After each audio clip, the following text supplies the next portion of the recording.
Hari ini saya senang Bang Rismon dan kawan-kawan datang, kita beranjang sana ya. Kemudian kita diskusi, kita ngobrol, makan siang bersama, mengikuti perjuangan Bang Rismon dan kawan-kawan. Makasih. Dan kawan-kawan, ada Pak Roy Suryo, ada Dr. Iva, ada Pak Rizal Fadila, ya, ada Pak Kurnia juga, dan lain sebagainya. Intinya dari apa yang saya lihat, saya perhatikan, saya cermati yang dilakukan oleh Bang Rismon dan kawan-kawan, itu sudah on the track, udah betul itu jalan. Bang Rismon dan kawan-kawan melaporkan soal ijazah palsu ini ke Barreskrim Mabes Polri, itu juga sudah benar. Memang harus seperti itu. Penuduh ijazah palsu Jokowi itu bermuara ke Rizik Syihab.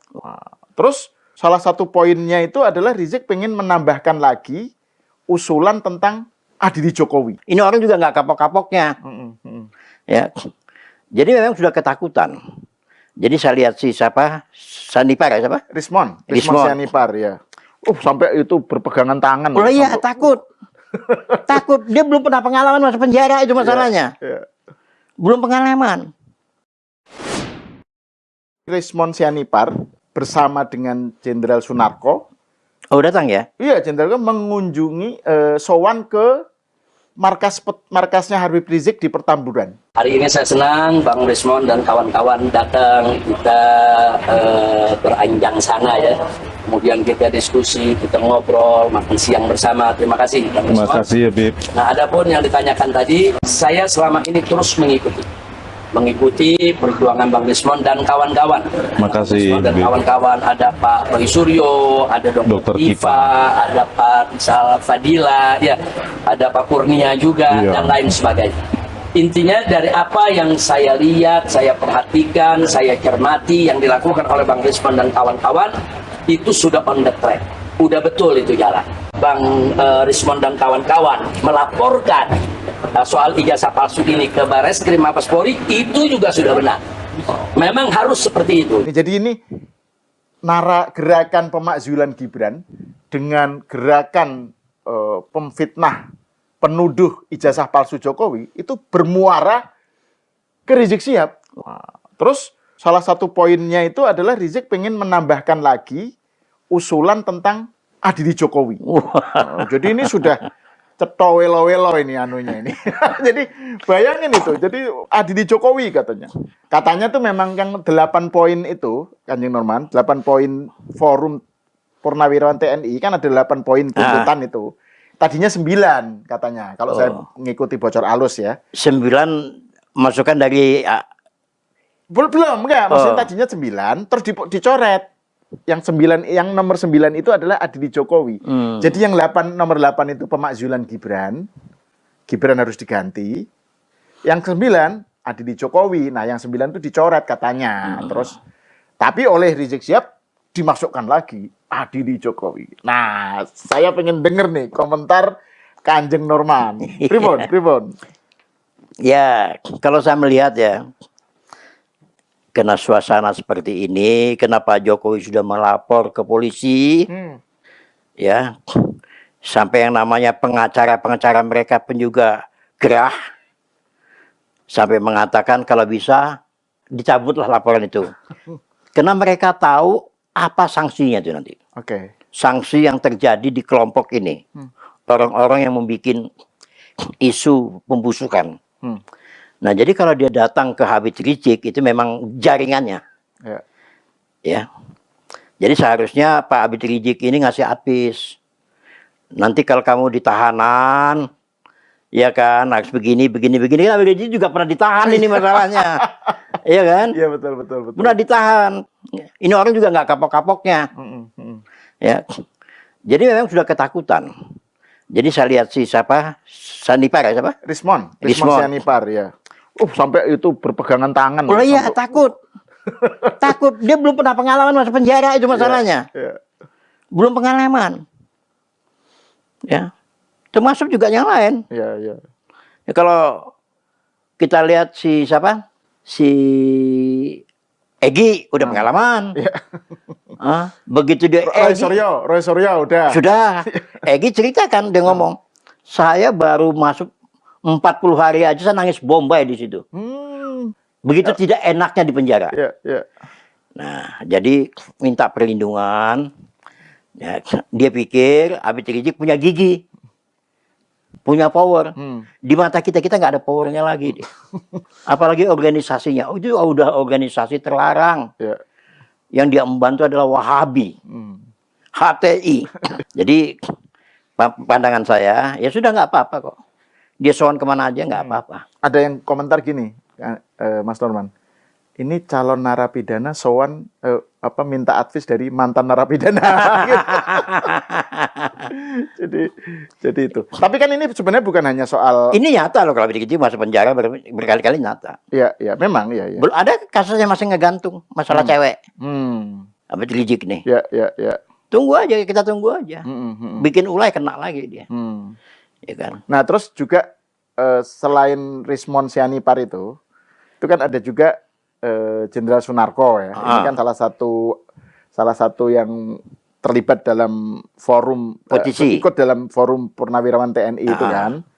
Nah, itu juga jadi ini kayak muaranya ke Petamburan gitu. Iya, iya. Bicaranya apa dari situ kalau melihat? Ya sama itu ya, itu tuntutan adili Jokowi dari Rizik Sihab menegaskan itu gitu. Terus kemudian dikaitkan dengan ini sekalian adili nanti soal KM 50 gitu. Jadi suruh dibuka lagi. Bawa kemana-mana. Ya kan? Jadi tapi kan gini, kalau kita lihat ya, kan kemarin Pak Prabowo pidato di rapat paripurna kabinet, kan menyatakan salah satu poin yang menarik ya, kan Pak Prabowo nyinggung-nyinggung soal kegaduhan ijazah palsu itu, narasi ijazah palsu, kan dia bilang ini ijazah palsu nanti saya merembet ke dia gitu. Memang itu iya. Kan sinyal yang menarik itu. Memang iya. Jadi kan berarti kita tahu Pak Prabowo di sisi siapa gitu kan dalam kaitannya dengan ini. Jadi Pak Prabowo itu mau dipreteli. Cara mempreteli itu adalah hantam dulu Pak Jokowi. Karena dianggap di mata mereka Pak Jokowi masih berpengaruh. Ya. Hantam anaknya. Jadi mereka ini pakai teori pembusukan. Oke. Busukin dulu. Ya kalau Habib bilang itu dibusukin dulu mereka. Apa perbuatan mereka, kegiatan mereka, apa pokok jangan dianggap bagus, jelek semua.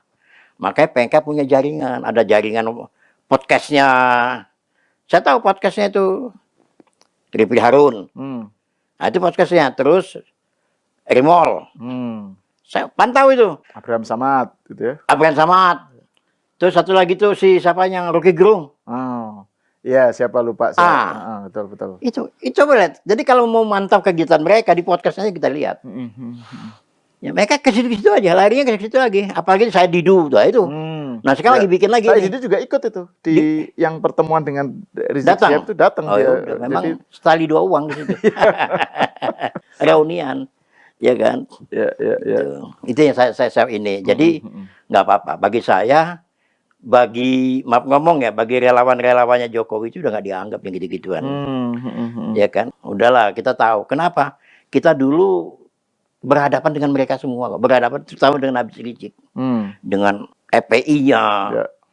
Ya kan? Dengan kelompok Wahabinya. Ya, kita nggak akan pernah gentar. Ya, jadi ketahuan banget bahwa di kelompok ini memang betul-betul kelompok mengganggu negara. Secara terang-terangan. Oke. Itu di pandangan saya ya. Ya. Jadi saya minta juga pemerintah juga harus hati-hati. Nah, terkait dengan tadi itu Kanjeng Norman ya soal respon Pak Jokowi ini kan.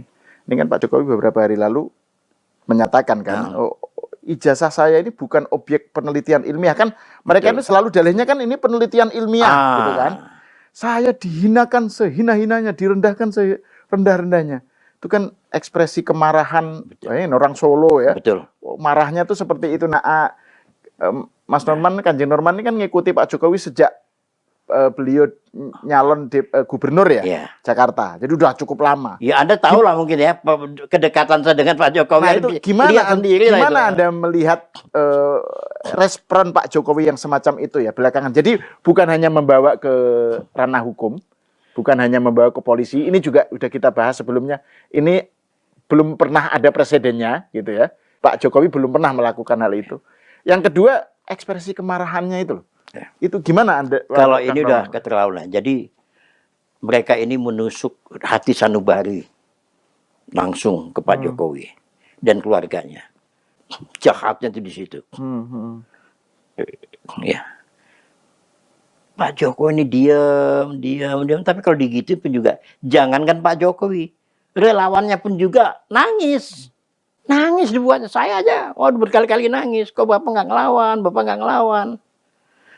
Ya kan? Tapi kali ini, karena kita lihat endingnya ini akan merembet kemana-mana. Pak Jokowi sudah baca itu. Wah, ini kalau nggak diselesaikan secara hukum, satu-satunya jalan adalah secara hukum diselesaikannya. Ya iyalah Pak Jokowi sendiri yang harus ngelapor. Ya kan? Nah, ini membuat kita lega. Ya, jadi kalau ada apa-apa lagi yang akan datang, relawan bisa bergerak semua, termasuk pengagum, termasuk pencinta Pak Jokowi, akan tidak tinggal diam gitu. Jadi apa yang dikatakan Pak Jokowi benar. Jadi ini adalah babak baru untuk menghadapi orang-orang seperti ini. Boleh kita berdemokrasi, bebas, boleh bebas. Tapi jangan seperti itu dong. Pak Jokowi itu kepala negara itu. Mantan presiden. Mantan presiden loh, gila digituin sama orang-orang ginian. Coba. Siapa tuh si Roy? Siapa tuh si Egy? Siapa Sanipar? Siapa lagi? Rismon. Yang cewek. Oh, Dokter Tifa. Siapa nih dia? Ada satu lagi kan, siapa itu? Yang juga kan ada 5 tuh, yang di kurang ajar sekali oleh Pak Jokowi. Dia orang beragama, orang punya etika, tapi kok nggak sopan, nggak etika ya. Sudah orang udah ngalah kok masih digituin gitu. Siapa yang nggak marah? Begitu Pak Jokowi ngelapor ke polisi, semua rakyat mendukung, terutama pecinta-pecinta Pak Jokowi. Dan habis nih mereka, saya berani taruh-taruhan, kejeblos semua nih mereka nih. Ya, rasain dia di penjara. Ya, nggak main-main. Apalagi namanya si Roy. Wah, ngomong atas nama ilmiah. Apanya ilmiah?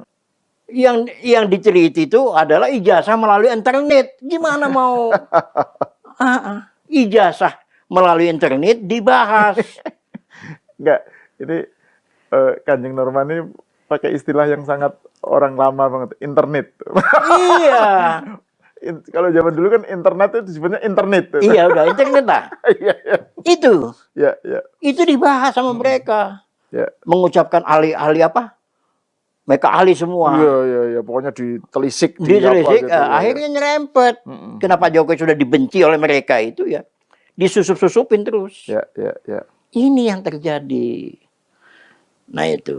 Iya. Nah terus kemudian ketika mereka sama-sama berkunjung ketemu Habib Rizik di Petamburan, itu justru menurut Kanjeng Norman itu tanda kepanikan ya dari pihak. Panik banget. Panik banget. Ya kan? Ke siapa lagi? Kenapa? Tahu? Tolong kalau gue mau masuk penjara di demo. Ya kan? Habib Rizik kan punya masa. Iya. Ke sana tuh arahnya itu. Meskipun belum tahu apakah masih ada real atau enggak masanya. Enggak ada lagi lah, udah dikit orangnya itu. Ya, jadi enggak, untuk saya ya, untuk kita saya nggak tahu di kelompok mereka. Di mata mereka Habib Rizik itu seperti apa, tapi di kelompok kami sudah selesai dia. Ya kan, silakan mau ngadu. Kalau bisa ngadu kemana lagi silakan. Ya, coba kita taruh-taruhan ya. Minggu-minggu ini kalau sudah ada yang dipanggil, rame itu.